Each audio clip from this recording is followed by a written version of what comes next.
Brandy says, Adam, great reaction, bro. Thanks, Brandy. Appreciate that. Please react to Boatlift 9/11, the story of an American resilience. You won't be sorry. On a dark day, people got together and did what had to be done. Much love from Texas. Brandy, thank you for the comment. I appreciate it. So many comments have mentioned this Boatlift 9/11, and I think it was to do with some sort of evacuation they done. So that's what we're doing today, ladies and gentlemen. Recently, over the past couple of days, you guys have been leaving so many nice comments. I appreciate it a lot. And there's so many new subscribers in this channel. It's kind of mind-blowing. I don't know why, but thank you. I appreciate it a lot. I'm very interested to see what this is going to be about. I got some cold water. I'm about to hydrate, and we're about to react. Hero is a man who does what he can.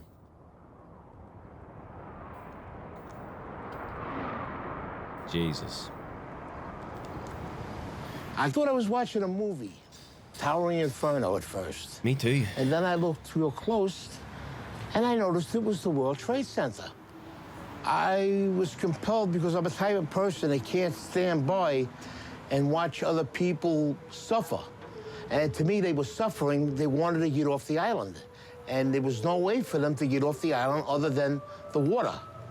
And I had noticed when I was watching the television. I'm sorry. Is he talking about Manhattan? Is that how, like, did the island of Manhattan get badly affected too? Because it's an island and there was like thick smoke? You know, the ferries going up into the slips and taking people off. I said, fine, we could do the same thing. I could take people on my boat, get in there, take them where they have to go. And that's what we did.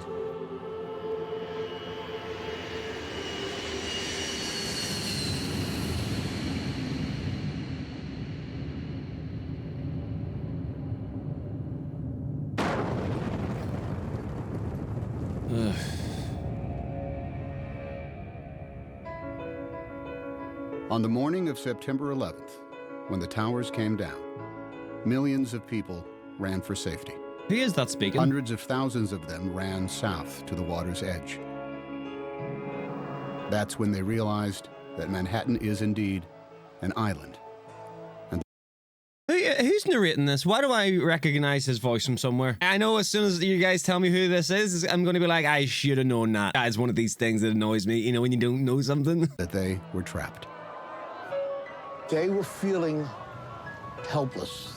And that's the worst feeling in the world. What was a person on the ground going to do? Buildings were down.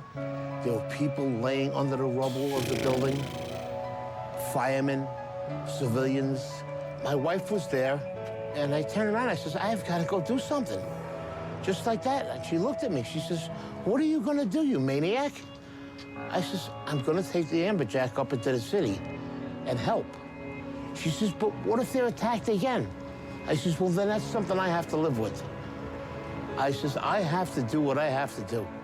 I says, and nobody can stop me right now. Even if I save one person or I rescue one person, that's one person less that will suffer and die. What a guy. What a guy. Was this his boat? They were trying to evacuate Manhattan because nobody knew what was going on. You know, you didn't know if something else was going to happen. It was just, you know, a madness on one side and, you know, they help people on the other side. In case they attack Statue of Liberty. Out of the buildings, and the first mode of transportation they saw was a ferry boat. And that's when they knew, this is how I'm getting out of here. So they didn't even care where the boat was going.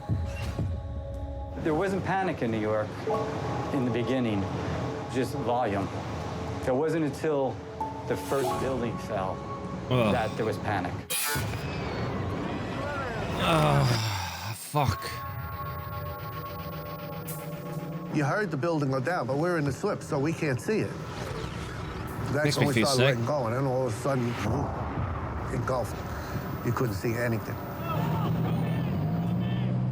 People were actually jumping into the river and swimming out of Manhattan. Boats were very nearly running them over. Wait. These people wanted out of Manhattan no matter any way they could. Somebody wants you to go over there. Every mode of transportation out of Manhattan was shut down. All the subways were shut. The tunnels were all closed. They closed the bridges. They closed everything immediately. Boats. usually an afterthought in most New Yorkers' minds, were for the first time in over a century This is Tom the only Hanks. way in or out of Lower Manhattan. It's Tom Hanks, isn't it? Is it? The process actually had already started. There were some boats that were grabbing people, that people were lined up at the walls. On the left, on the left, on the left. It's just human nature. You see people in distress on the seawall in Manhattan begging you to pick them up.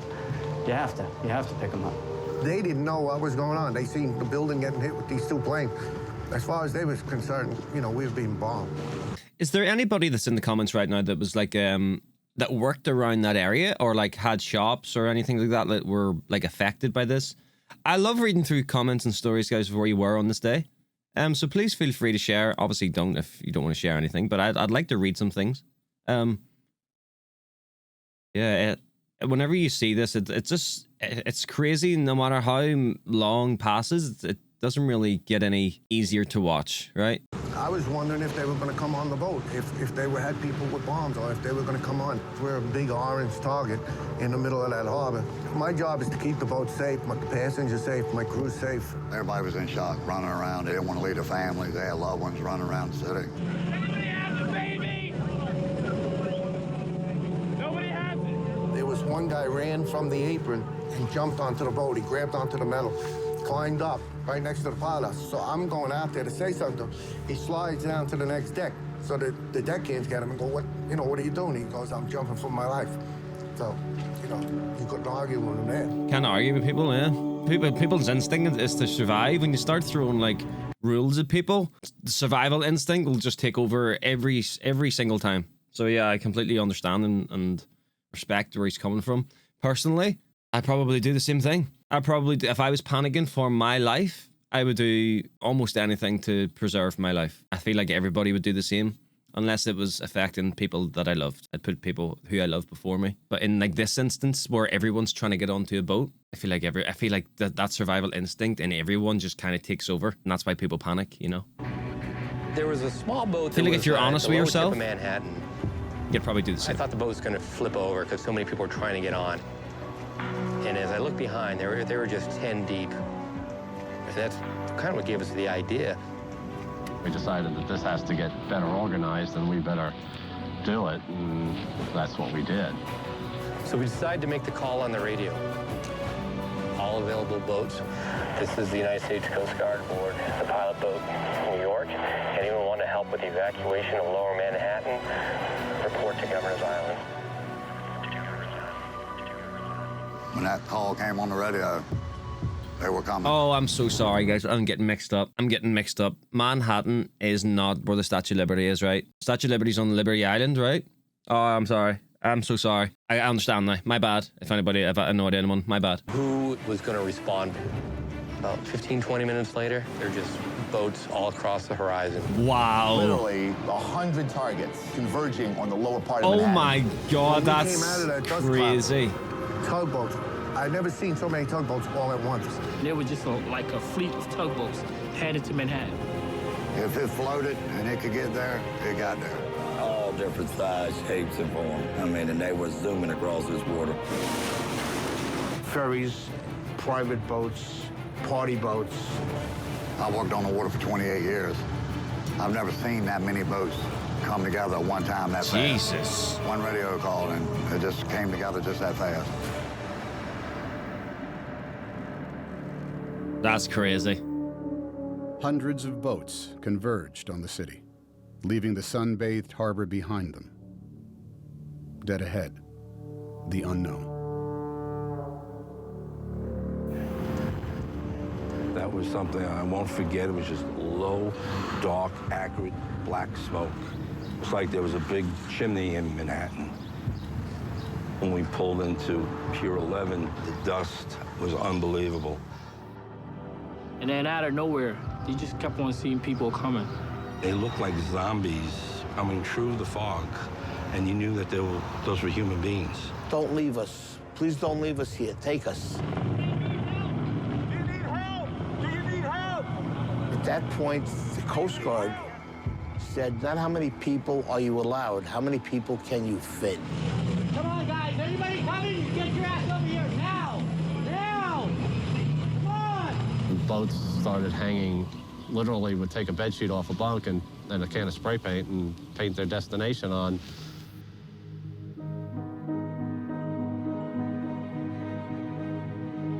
Some of these people never been in the water, never been on a boat before. Housewives, workers that do windows. We had executives. And the thing that was the best, everyone helped everyone. I want you to hold my hand. Come on board. The way it should be. One at a time. Get in inside. I saw 4 businessmen lifting up an old woman with a seeing eye dog, a German Shepherd, and they lifted her up like a surfboard and passed her over the handrails. When we would carry a load of people over, and there was somebody standing there that seen their husband or wife, you know, that made us feel even better, you know. Well, at least we got 2 back together, you know. Let's keep on going, you know. The guy that works at the ferry, he's a welder. His son was on my boat. He actually came up.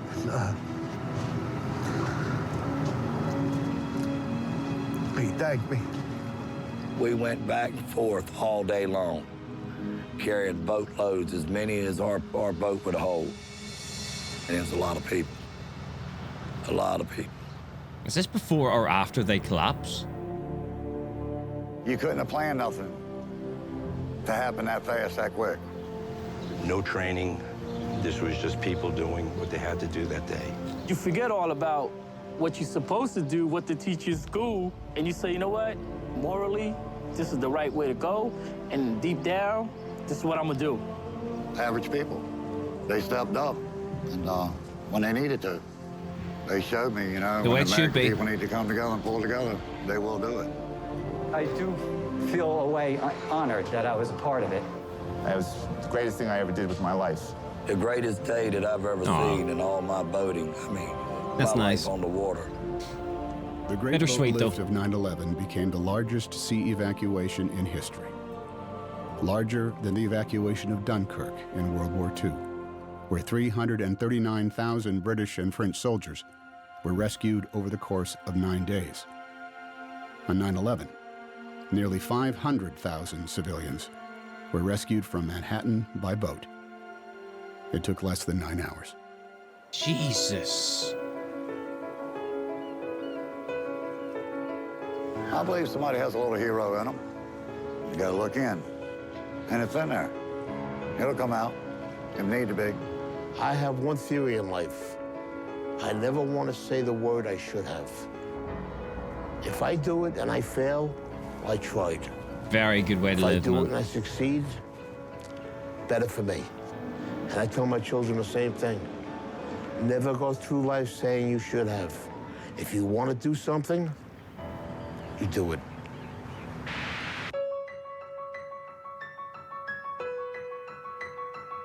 Wow.